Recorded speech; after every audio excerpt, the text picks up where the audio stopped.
Here's what's next on the Nice Guys on Business. Well, I mean, without systems in any business, it just can't run without you. Because if there's no system, you're either doing everything yourself and really you've just made yourself a job, or maybe you actually have other people in place. There's no consistency there. You won't be able to actually do the same thing and have the same outcome every single time. If there's no standard operating procedure for how something needs achieving, I mean, you're just flying by the seat of your pants. The Nice Guys apologize for any inconvenience that this podcast has caused anyone. By the way, is there anyone listening who knows how to fly a plane? Go from where you are now to where you could be. Get expert tips to grow your business, to be more productive and more efficient, whether you're trying to build influence, grow your community, or make it rain. Best-selling author of Nice Guys Finish First, Doug Sandler, can lead the way. The Nice Guys on Business is produced by Turnkey Podcast Productions. Now, here's your host, Doug Sandler. All right, Nice Guy community. Do you know the difference between markup and margin? Now, if you're like me and you're still trying to figure out the differences between Penn and Teller, you may have a challenge with that. But today, father-daughter team, Russ and Sky Stephens, they're the father-daughter team. They're here on the Nice Guys, and they're the co-authors also of the Professional Builders Secrets, and they're also co-founders of the Association of Professional Builders, a leading business coaching company dedicated to improving the residential construction industry for both builders and consumers. Let's dive into sharing why their coaching practice has taken off. I'm going to love having this conversation because this brings back some really good memories for me in the early 90s. Welcome, Russ and Sky, to the Nice Guys on Business podcast. Hey, Thanks, Doug. Happy to be here. Thanks for having us on. And it's obvious from your accents, you are obviously from Southern New Jersey. Is that correct? Southern somewhere. Southern. So tell me, so right off the bat, you guys created an association and you've written this book. So why don't you just start from the very beginning? What was the reason that you said, "Hey, I think this is a great idea. We'll put together this association to start working with home builders and consumers"? Yeah, well, we started with a goal to improve the residential construction industry for both builders and consumers, because we believe that builders deserve to be earning a lot more money than they're currently earning, despite all the myths out there and the beliefs that builders earn a fortune. The truth is they don't. Yeah. But we also believe that consumers deserve a far better service than they're currently getting. And I'm sure, most people can agree with that if they've ever been through the process of building a new home or remodeling. But here's the thing. Better margins and better service, it goes hand in hand, and you can't deliver a world-class service without systems. And this is why we want to help to systemize 50,000 residential building companies, because we believe if we can achieve that goal, that will significantly impact the residential construction industry. 100% agree. And not only the residential construction industry, but when you create a system that's actually good, no matter what type of business, Nice Guy community, that you own. Now, today's message may be focused on builders and consumers in that environment, but just take a listen to what Russ and Sky are saying from, would this work in my environment of building my very own business? I recall just, in the early 90s, as I was in the building business, my biggest challenge as a builder of new homes was just finding my subcontractors and making sure that they weren't drunk, that they were, showing up on time, that they were providing good service for the consumers, the buyers of the homes, that were actually walking around the lot at the time that they were doing any of their work. Instead of throwing their beer cans inside the foundation, they would actually discard any, things that they had prior to the consumer getting there. I mean, all of those things go into it. Where do you even begin to kind of collect the information that you need to share with your client builders so that they can do a better job, with their own businesses? Well, I think the good news is we've been doing this for a long time now, and even creating the association it happened very organically. Essentially, we've been providing services to builders in this game for over 10 years now. And, it's grown from different project management software to sales software. Russ and I actually launched a marketing agency about 10 years ago dedicated to builders. And this all was the journey to creating APB, which was quite interesting. So, for example, we built a marketing agency for builders, and we were able to generate leads for builders. That was our main goal. We wanted to give more builders leads because that is a really big struggle in this industry, finding the right kind of clients. And so we built this agency, and we were able to generate all the leads in the world for these builders. But we found there were just two different types of builders. Some builders would be thriving and, kicking goals and absolutely killing it. And then you'd have these other builders that would actually complain. The leads are rubbish. This doesn't work in my area. This isn't good. So that's, weird, because we know it does work. So we just started digging, and we were digging through, and the main difference we found between the builders that would be crushing it and the builders that weren't, who would actually complain about the leads, it wasn't the marketing. It wasn't the fact that the leads were rubbish. It was actually the fact that these builders didn't have a sales process. So there was a massive fundamental system missing from their building company. That was like a really profound discovery. They didn't have a process for contacting leads back immediately. They didn't have a process for qualifying and disqualifying based on, real, true, or false criteria, and then even doing deep emotional discoveries to get people's desires on why they want to build, so they knew how to sell them further. So that was really interesting. And that actually led us to set up a dedicated sales training company so that we could do all of this lead generation for builders. And then we could plug the gap that then they knew how to sell. And we thought, amazing, we've done it. We've, managed to solve this problem. We could generate leads and, help builders close and actually get all of these new contracts as well. But, as much as that grew, just like the agency, our sales training grew, the same thing happened again. You got some builders that would just be absolutely killing it, and then some builders that would have problems elsewhere in the company.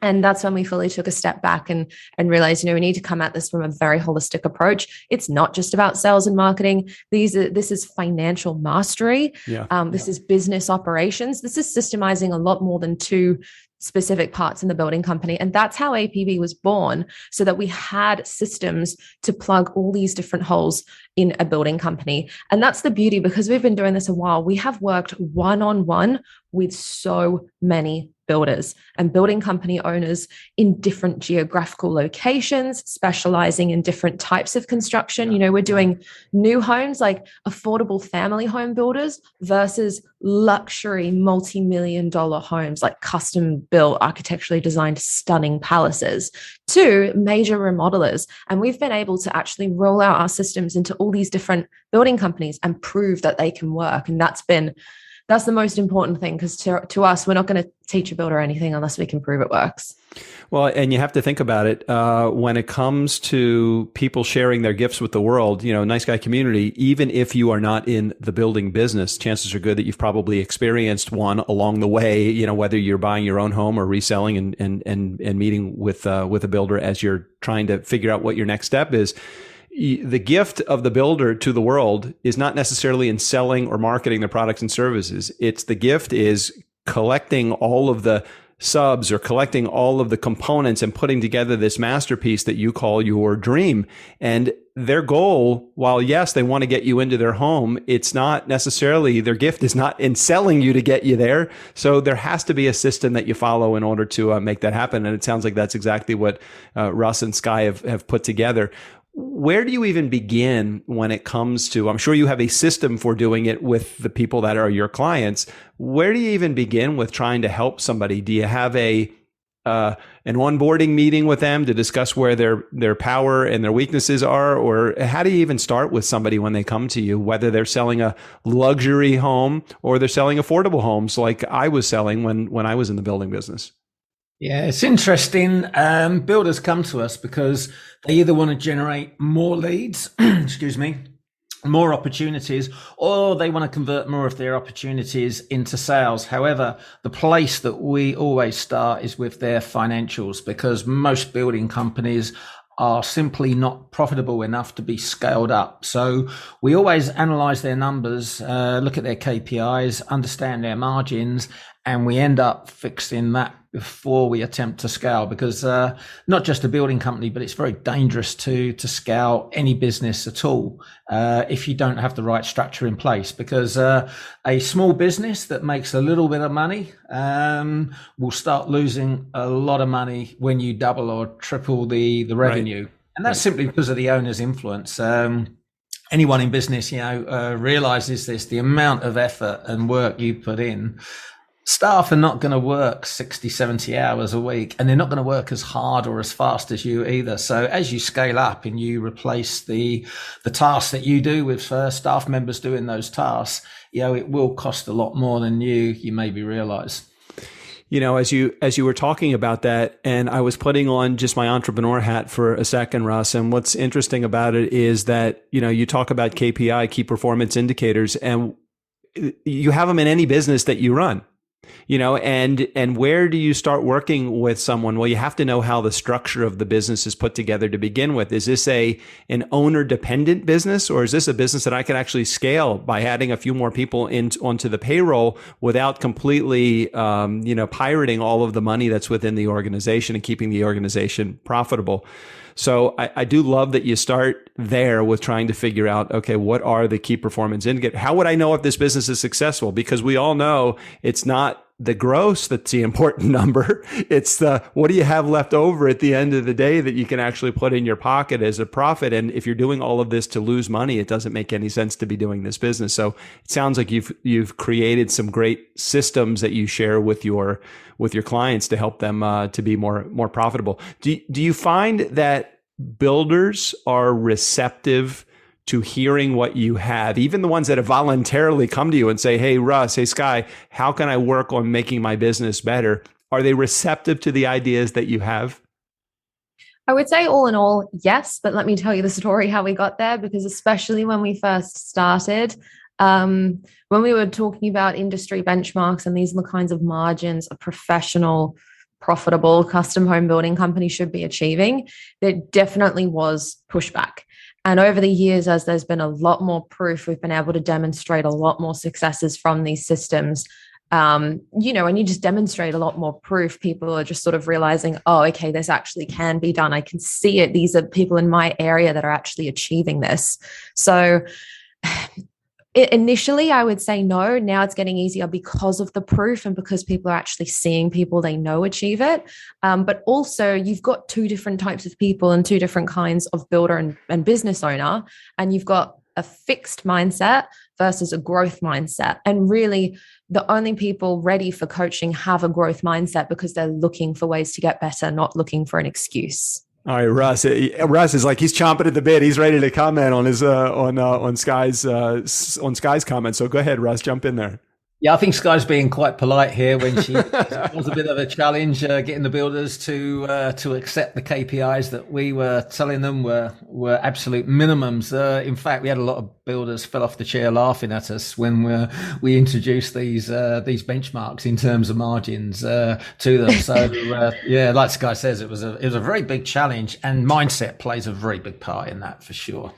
To be fair, I didn't want to tell the story. We're on stage. We're doing a financials event. We're on stage we're talking about these benchmarks, and we're getting laughed at as we're talking about this. But we've even had people get up and walk out at that point. I mean, it's funny to look back now because it was right at the beginning. It does make you question yourself. Well, and let me ask this though: is it because? And I know this is completely. It's not that it's off topic, but it's off the purpose of exactly why you guys are here. But it's part of the emotion that gets thrown through every business. I could talk to a dozen podcast production companies, big and small, and we could have an argument all day about what the profit margin is in the podcast production space. You guys know based upon, look, you probably have more than one client. The one builder, oftentimes they're like, well, this is the best I can do. Well, is it the best you can do? Have you really examined all the variables? And Sky, go ahead. I know you want to comment here.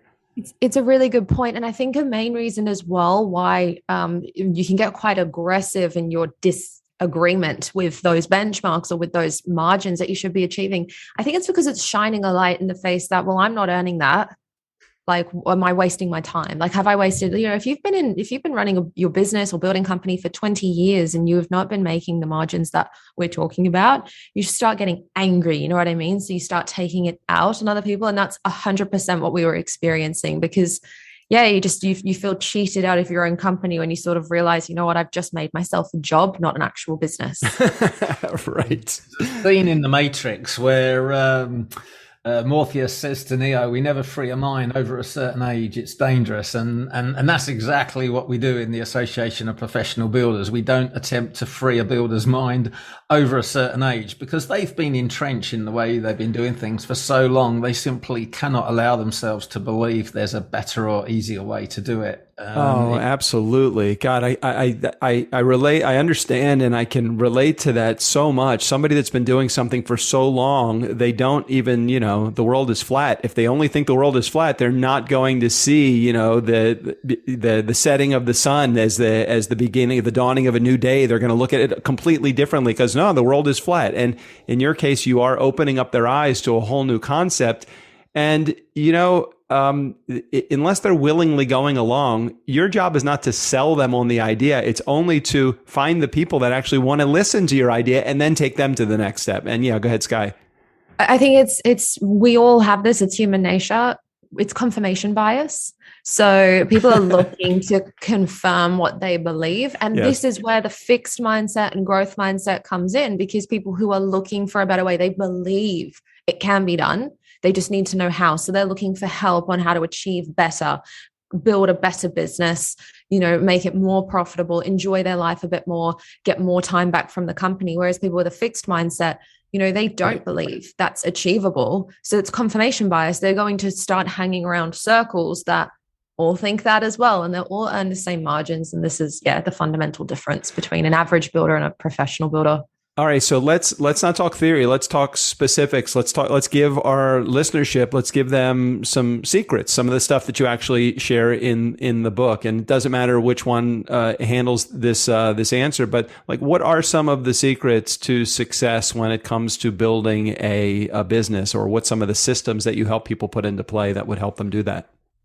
Yeah, well, there are three main components that we tackle in the book, and that's the marketing process, the sales process, and construction financials, because financials in a construction company are very specific. So in the marketing process, we take builders through the exact process for generating quality leads rather than being perceived as a commodity, which no one in business wants to be perceived at, because if you're not adding value, you're just going to be a commodity. And when you're a commodity, you're competing on price. So we show builders how to avoid being perceived as a commodity, and that's all about their marketing process. We then take them through the exact sales process step by step. So as well as mapping out the sales process, we take them through the qualifying process, which is crucial as well for a builder to understand, so that they can spend more time with the good prospects that are going to progress to a contract and less time with the guys that are simply price checking them. Yeah, that's not a good use of their time. So if they can identify those guys early in the process, then they can eliminate them and spend more time with the others. And then we take them in depth through the construction financials. And construction is very different from any other business. There's a calculation in a builder's accounts, which if they don't know how to do this calculation, their accounts will make no sense. So we reveal why their P&L and their balance sheet makes no sense, and also where the cash is disappearing to, and also why building companies collapse so spectacularly just 12 months after they appeared to be doing so well. And I think that's something we're going to see a lot more of in the next 12 months. Talk to me, Sky, about the importance of creating valuable systems. As a part of one of the books that I wrote, or the only book that I wrote way back in 2015, which is called Nice Guys Finish First, I talked about the importance of creating systems as an element to your path to success. Why are systems so important when it comes to either the building business or the business that you are helping to generate? Well, I mean, without systems in any business, it just can't run without you. Because if there's no system, you're either doing everything yourself and really you've just made yourself a job, or maybe you actually have other people in place. There's no consistency there. You won't be able to actually do the same thing and have the same outcome every single time. If there's no standard operating procedure for how something needs achieving, I mean, you're just flying by the seat of your pants. So it's not as if you can deliver exceptional experiences every time. When things go wrong, you're not really sure how to fix it. You're not really sure why it went wrong, and it just becomes a mess. So if we can put systems in place, the company can run without you. It's no longer dependent on you doing it. And you can actually bring in specialists to at the end of the day, people run the systems. So you're going to need people, but if you can have very robust systems in place, this is how companies can last for years and years and years. This is how you can franchise. This is how you can bring people into a new role, train them up, and they can really own it and specialize in that role. But without systems, you'll never be able to grow in any real major way, and certainly not in an enjoyable way either. It's going to be very stressful. It's going to consume a lot of your time. There are going to be a lot of mistakes, and really in construction as well. In this industry, running a building company, building, renovating, this is a lot of money. Like, this is a lot of money. In a lot of cases, when a consumer builds a new home, this is the biggest investment they will ever make. This is their biggest purchase of their life. And so you, as the owner of that company, are handling a lot of money. There are a lot of expenses associated with that, or I should say a lot of the cost of sale is quite huge. So when you make mistakes because you don't have systems in place, that costs your company a lot of money. And you can't learn from your mistakes. You can't learn from every mistake in this industry. You have to learn better ways, put systems in place to avoid mistakes rather than just making them. You pay for it each time because you will run out of money before you learn all your lessons. What does a relationship look like with your association from the moment that somebody comes in contact with your brand and realizes that they're doing something wrong, or they need to be doing something differently in order to be more profitable or to bring more clients in the door, until the time when they actually would be able to say, hey, I have actually instituted the ideas that they have? So what's the relationship between your association and your customers look like? Well, we put out a lot of free information to our subscribers. So the typical relationship starts way earlier than, or way before a builder even enters our database, because they'll be typically following us on Instagram and Facebook and absorbing information and listening to advice in the videos we put out. Once they've joined the database, quite quickly after that, builders tend to become members of the Association of Professional Builders, which is very affordable. Anyone in business can afford the membership fees, and that gives them access to all of our systems in an online portal, and also monthly coaching. And also they join a community of like-minded builders on Facebook, which is really, really important, because it enables them, it shows that they're not alone. There's other builders just like them all around the world in similar circumstances, facing similar challenges. And once they experience the quality and the level of information, and how they can see how it is possible to improve, to increase their margins and make more while effectively doing less, the guys that are open-minded and want to move faster, get there faster, quicker and easier, we have another level, which is private mentoring, and that's where they get to work with one of our executive coaches who are based in Texas, Canada and Australia. They get to work one-on-one with those guys and really accelerate their growth. So the book is called Professional Builders Secrets, and I know that we've given a couple of those secrets away. Whether you are a builder, or you're someone that knows a builder, or you're a consumer and trying to figure out exactly what these builders are doing in order to maximize their impact in the market, check out this book for sure. I really appreciate the two of you being here and sharing your inspiration. What's your hope? I mean, let's blue sky this thing down the road. What is the hope for not only your business, but for the book as well? If you could get your magic wand and create the perfect happy ending for this out in the marketplace, what would it be? Well, the reason we wrote the book is essentially there was no blueprint. There was no one place a builder could go to actually understand what are the main things they need to have inside their building company to make it a professional and profitable building company. So we created this book to essentially put a blueprint together of the most important things that they need to know. And so we just need this book in the hands of as many building company owners as possible, so that this information is then known. And then they can do with it what they please. They can actually start working on their building company and start systemizing and implementing a lot of this tactics and strategies that we outline within the book. Because at the end of the day, our mission and our overarching goal, you want to talk blue sky, is to improve this industry, not just for builders, but for consumers as well. And when we say that, we improve this industry for consumers because we are coaching and training and systemizing as many building companies as we can. Because just like Russ said right at the beginning of this whole episode, when a building company can increase their margins, they can deliver a much better client experience. We want builders to be delivering exceptional client experiences. And that is how we can improve the industry for consumers as well. We want these horror stories gone. These cowboys in the industry, they won't be able to keep up with the professionals. Russ, final words from you before we wrap up.